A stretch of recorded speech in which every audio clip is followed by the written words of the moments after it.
Get ready for the dictation. Dictation will start in 5 seconds.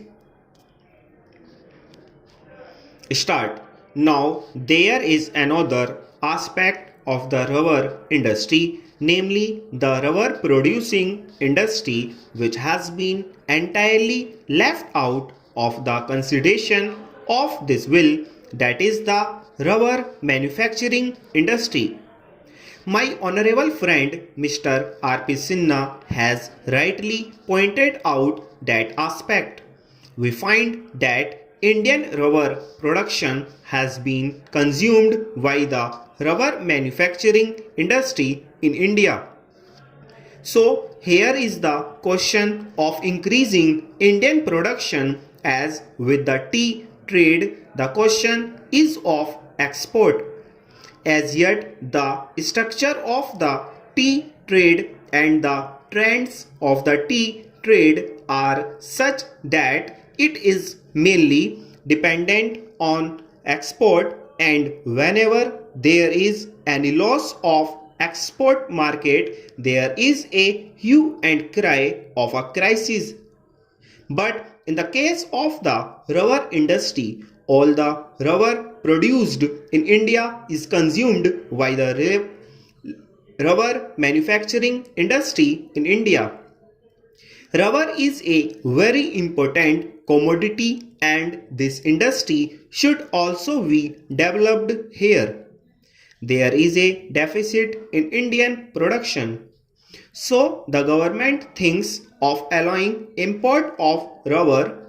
If the production of rubber is increased by 27,000 tons a year, that will be consumed in India. That is all very true. So my point is that in connection with the development of the rubber industry, we cannot leave the rubber manufacturing industry out of our consideration. These are closely connected with one another.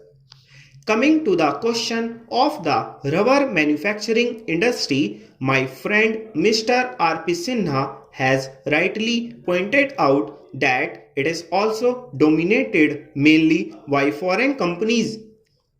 The rubber manufacturing industry in India produces various types of rubber goods, from tires to waterproofs and other rubber materials.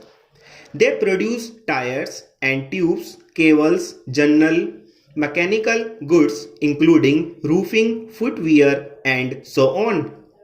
But the predominant position in the rubber manufacturing industry is occupied by Messrs. Dunlop Rubber Company, Messrs. Firestone Tire and Rubber Company, Bata India, etc.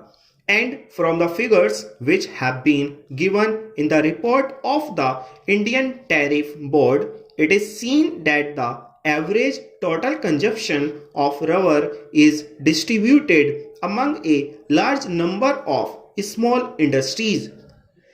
Here also the question that arises is this: how should we treat these concerns, these big gigantic concerns?